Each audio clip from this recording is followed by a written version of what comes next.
You know, there's a moment in life when you sit down in the evening, turn off the light, and suddenly, it's as if you hear your own soul. It speaks quietly, without pathos, without drama. I can't be hurt the way I used to. And in that moment, you realize it's not about people. Not that they're bad, cold, or selfish, but that for too long you've allowed them to enter your life without asking, and leave when it was convenient for them. For a long time, you thought that this was kindness, that this was how it should be, that this was right, that a good person should be patient, understanding, and helpful. But kindness isn't what leaves you empty, it's what fills you up. And what you did wasn't kindness, but fear of being alone.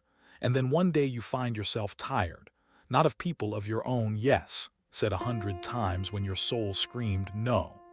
Then some ancient, quiet power awakens within you. It's as if you're looking at yourself from the outside for the first time and seeing a person whom it's long been time to protect, yourself. And suddenly you notice what you've previously overlooked, how some people only come when you're needed, how the words help ring louder than "how are you?" How your silence is of no interest to anyone, but your energy is of interest to everyone. And you don't get angry. You don't slam the door. You don't demand attention. It's just clear inside, I will no longer be convenient. And this isn't about being harsh, and it's not about putting everyone in their place. No, this is the moment when you finally put yourself in your place. And you know what the strangest thing is? The world senses it first. People sense it. It's as if you've lost the scent of vulnerability and the scent of inner freedom has appeared. Someone steps aside. Someone jokes that you've changed. Someone tests your boundaries like a door that someone forgot to close. But you're already different. Not stronger, more honest. Not harsher, more truthful. And perhaps for the first time in your life, closer to yourself. And so you move on. A little different, a little quieter, but somehow firmer inside. As if your spine, which had previously been held together by the expectations of others, suddenly remembered its own strength. You notice that the world didn't collapse when you said your first honest no. The sky didn't go dark, people didn't disappear, no one died because you chose yourself. And most importantly, you didn't disappear either. On the contrary, it's as if you've become more noticeable to yourself. And it's strange to watch how some people begin to shift nervously from foot to foot. They feel uneasy around the new you, as if you've changed the password to your soul and they're still trying to enter the old way. They're surprised. Don't you want to talk? You always used to help. You've become somehow closed off. But it's not about being closed off. The thing is, the door to your heart used to be wide open and now it's just normal. With a lock, a key, and a rule. If you enter, remove your shoes from other people's dirt. And you suddenly feel how many people were around who loved you not for you, but for the easy accessibility of your energy. They're not evil, they've just gotten used to it. And you've simply changed. And sometimes that's all that's needed for honesty. But at the same time, other people appear, those who begin to look at you with respect, as if you've finally become who you were meant to be all along. You don't become harsh. You don't become closed off. You simply stop bending your back at every impulse of someone else's need. And the easy silence that once seemed frightening suddenly becomes home. You sit in it and understand, this isn't loneliness. This is a space in which you can finally hear your own breathing. And in this breathing there is something new. As if you are reclaiming yourself piece by piece, word by word, step by step. And then one day you notice, people who used to walk easily over your kindness now seem to stumble. Not because you put up walls, no. You simply stopped laying the carpet when they were too lazy to lift their feet, and they're not used to it. Someone gets angry, someone gets offended. Someone says, you've become selfish. As if taking care of yourself is a crime. As if your right to life is an attack on their comfort. But you look at all this and feel a strange peace. You understand their reaction isn't about you. It's about their lost influence. About the fact that you no longer agree to play a role that you didn't choose. And the most beautiful thing about this is a new sense of your own space. It's not loud, not proud, it's not provocative. It's soft, like the warm glow of a nightlight which you turn on just for yourself. And this light makes the room inside you a little more yours, a little more alive. You begin to speak less but hear more, yourself. Your reactions, your needs, your fatigue, your tender, I don't want to. That same I don't want to that has been hidden for years under the guise of obligation and I have to.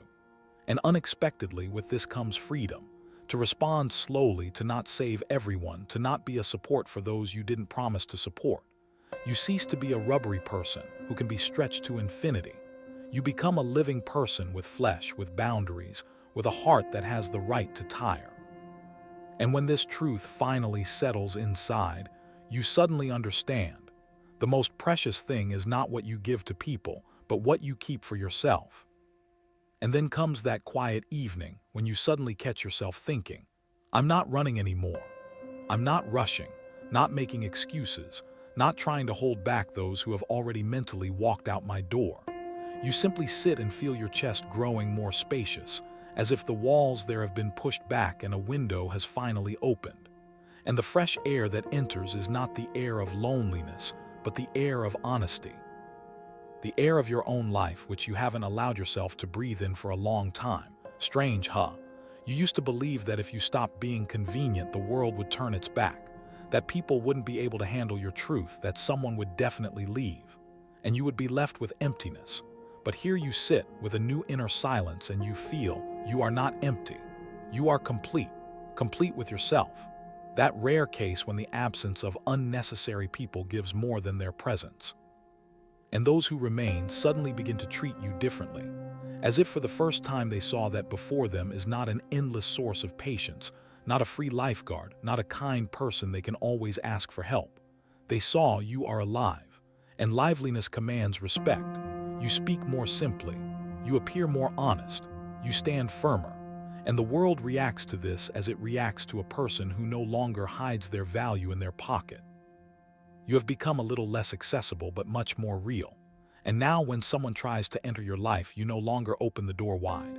You open it just enough to see who is there. And if the person comes with warmth, you let them in. If it's a demand, you calmly close it back. No scandals, no hysterics, no prove that I'm important too. You don't need to prove yourself anymore.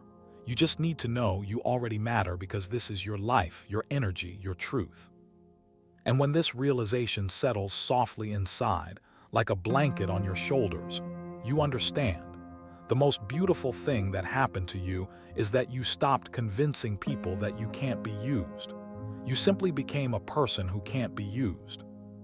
And over time, you begin to notice one more thing, the quietest, the most important. You finally get a taste of your life. Not the one where you're always preoccupied with other people's requests, other people's fears, other people's dramas, but your own, simple, warm, honest. You walk down the street and catch yourself, your shoulders no longer hunched in anxiety. You don't wait for someone to drain your energy again. You simply walk and feel the world become less hostile when you stop being convenient. A paradox, right? You were afraid of losing people, but you only lost those who never truly held you. You were afraid of seeming selfish, but you finally became honest. You were afraid to be alone, but you found yourself with the one you needed most, with yourself. And this new feeling, it's not loud, not victorious, not triumphant. It's more like early morning when it's still half dark, but you can already see where you're going. You're no longer chasing. You're not clinging. You're not begging. You're not proving. You simply stand on your own ground, steady, calm, confident, and those who share your path will come closer. You've ceased to be convenient and have become clear, and this clarity makes you not harsh but real. Now you know you can be loved but not used. You can be touched but not demanded. You can be close to you but not lived at your expense. And this is not protection and not armor. It's simply a new breath, a new rhythm, a new you. You've finally understood the most important thing. When a person respects themselves, the world begins to adjust to this frequency. And those who come, they come not for your benefit but for your light. And you know, there's a special, calm beauty in this. The beauty of a person who has stopped being convenient and has become themselves. Write in the comments, I stopped being convenient and have become myself. Support the channel with likes and a subscription so you don't miss new videos. Thanks for watching.